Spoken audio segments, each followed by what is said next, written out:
Hello friends, skill YouTube channel में आपकी स्वागत है। मैं आपका दोस्त वशिष्ठ हाजरा। दोस्तों, हमारे हीट ट्रीटमेंट सीरीज़ चल रहा है। इस हीट ट्रीटमेंट सीरीज़ में हम कुछ MCQs करा रहे हैं।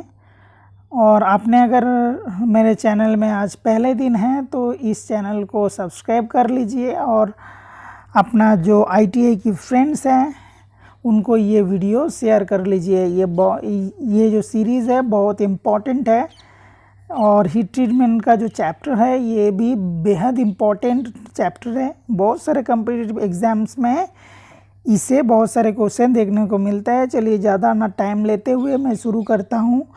हीटिंग किस पर निर्भर करता है? ठीक है, हीटिंग मतलब हीट ट्रीटमेंट में हम जो लोहा को गर्म करते हैं ये क्या क्या पैरामीटर के ऊपर डिपेंड करता है। पहला है स्टील की कंपोजिशन। वाकई स्टील की कंपोजिशन के ऊपर निर्भर करता है। उसकी आकार के ऊपर भी निर्भर करता है। उसको अगर बड़ा होगा तो उसको ज़्यादा देर फर्नेस के अंदर में रखना पड़ेगा और कम होगा, छोटा होगा तो उसको थोड़ा देर फर्नेस के अंदर में रखना पड़ेगा। तो ये जिसको सोकिंग बोलता है, माने सोकिंग वाकई एक्चुअली डिपेंड करता है माने आकार के ऊपर कि उसको फर्नेस के अंदर में कितना देर रखना पड़ेगा। नेक्स्ट स्ट्रक्चर, बिल्कुल लोहे का स्ट्रक्चर के ऊपर उसका हीटिंग तो निर्भर करता ही है। तो यहाँ पे आंसर हो जाएगा ये सभी। हीट ट्रीटमेंट विधि के लिए किस फर्नेस की प्रयोग किया जाता है? ठीक है, हीट ट्रीटमेंट जो हम लोग करेंगे, तरह तरह का heat treatment, annealing, normalising, hardening, case hardening, तो ये सारे करने के लिए क्या क्या फर्नेस का इस्तेमाल होता है? तो यहाँ पे देखते हैं ऑप्शन। मैनुअली कंट्रोल भी करते हैं और वातावरण कंट्रोल भी करते हैं। तो हो जाएगा ऑप्शन नंबर A, B दोनों, option number C। Next question है, स्टील की पार्ट को निश्चित तापमान पर गर्म करके उसी तापमान पर रखना कहलाता है सोकिंग। स्टील की पार्ट को निश्चित तापमान पर गर्म करके उसी तापमान को रखने को कहता है सोकिंग। ठीक है, तो सोकिंग डिपेंड करता है उसकी साइज़ के ऊपर। बड़ा मटेरियल के लिए सोकिंग ज़्यादा करना पड़ेगा और छोटा मटेरियल के कम। तो सोकिंग का एक तो नियम होता है, वो है पार मिलीमीटर थिकनेस के लिए, पार 2 मिलीमीटर थिकनेस के लिए 1 मिनट। ठीक है, अगर 10 मिलीमीटर थिकनेस वाला कोई मेटल होगा तो उसको सोकिंग कितना देर करना पड़ेगा? उसको 5 मिनट सोक करना पड़ेगा। नेक्स्ट क्वेश्चन है, एक स्टील के पार्ट को 723 डिग्री के थोड़ा ऊपर गर्म किया जाता है। कुछ देर पर उसी तापमान पर रखकर धीरे धीरे ठंडा किया जाता है। इस प्रक्रिया को क्या कहते हैं? इस प्रक्रिया को कहते हैं एनेलिंग।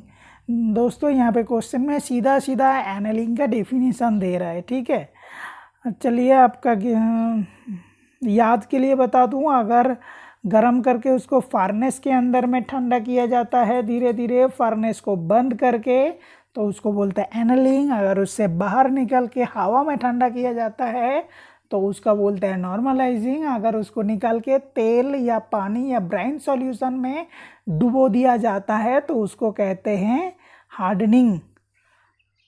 कार्बन और लो स्टील को 10 mm थिकनेस के लिए सोकिंग का अवधि होता है। मैंने आपसे पहले ही डिस्कशन कर लिया, देखो ये है 5 मिनट। हार्ड एलॉय स्टील को 10 मिलीमीटर थिकनेस के लिए सोकिंग का अवधि है 10 मिनट। देखो, अगर सॉफ्ट स्टील होगा, ठीक है, उसके लिए सोकिंग होगा उसका जो थिकनेस है उससे आधा, और अगर हार्ड स्टील होगा उसके लिए सोकिंग का टाइम होगा उसका जो थिकनेस है उतना ही। हीट ट्रीटमेंट के लिए निम्नों में से कौन सा फर्नेस प्रयोग किया जाता है? ये क्वेश्चन दोबारा रिपीट हो रहे हैं। देखो, मैनुअली कंट्रोल और वातावरण कंट्रोल, तो ऑप्शन हो जाएगा इसका दोनों। स्टील को हार्ड करने के पश्चात एक और ऊष्मा उपचार प्रोसेस किया जाता है। निम्न में से उस प्रोसेस को पहचानिए।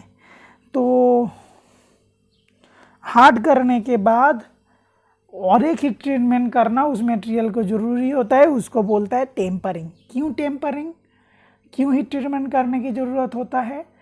क्योंकि जब मेटल को हम लोग हार्ड करते हैं, मेटल के हार्डनेस के साथ उसके अंदर में ब्रिटलनेस का गुण भी आता है, और ब्रिटलनेस तो हमको नहीं चाहिए, तो ब्रिटलनेस को रिमूव करना बहुत ज़रूरी है। अगर ब्रिटलनेस को रिमूव नहीं करेंगे तो क्या होगा, मेटल बहुत जल्दी फेलियर हो जाएगा।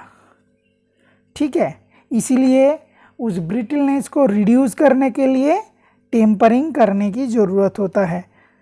हार्थ प्रकार की फार्नेस को गर्म किया जाता है। जो हार्थ टाइप फार्नेस होता है उसको किससे गर्म किया जाता है, गैस से, बिजली से, तेल से।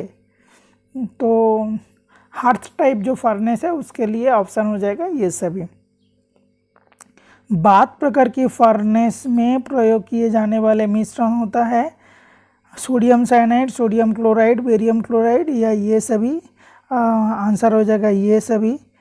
स्टील के ऑस्टेनाइन स्ट्रक्चर को शीघ्रता से ठंडा करने पर निम्न स्ट्रक्चर बनता है, ये बनता है मार्टेनसाइट।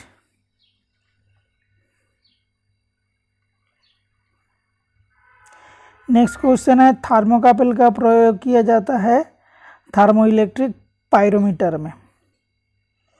ठीक है, तो पायरोमीटर कैसे होता है, दोनों डिफरेंट मेटल की स्ट्रिप को एक साथ जोड़ के एक साथ गर्म किया जाता है और एक साइड में ठंडा किया जाता है। तो ये मेटल का कोफिशिएंट ऑफ थर्मल एक्सपेंशन के ऊपर डिपेंड करके ये जो पद्धति है ये काम करते हैं। नेक्स्ट क्वेश्चन, थर्मोइलेक्ट्रिक पायरोमीटर में थर्मोकपल के साथ क्या जुड़ा होता है, तो थर्मोकपल से जो टेम्परेचर मापेगा, अकेला थर्मोकपल टेम्परेचर को माप नहीं सकता है, उसके साथ एक इंस्ट्रूमेंट जुड़ा होगा, वो है गैल्वेनोमीटर। ठीक है, ऑप्शन नंबर सी। तो दोस्तों ये था आज का क्वेश्चन। तो आप लोग तो ना मैंने पेशेंस रखिए, बहुत जल्दी मैं ये हीट ट्रीटमेंट चैप्टर को पूरा कर दूंगा, इसका बाकी सारे क्वेश्चन आपको करा दूंगा। और बिल्कुल इसी तरह आप लोग मेरे साथ जुड़े रहिए, आपका जो पूरा सिलेबस मैं कवर अप करा दूंगा। ये जो क्वेश्चन आंसर सीरीज चल रहा है, इसके बाद मैं आपको जो थ्योरी का जो हार्ड चैप्टर है वो मैं आपको करा दूंगा। ठीक है, okay, thank you very much. और आपने अगर मेरे चैनल पे नए हैं तो मेरा चैनल को सब्सक्राइब कर लीजिए, और अगर आपको अच्छा लगे तो hit the like buttons. Thank you very much.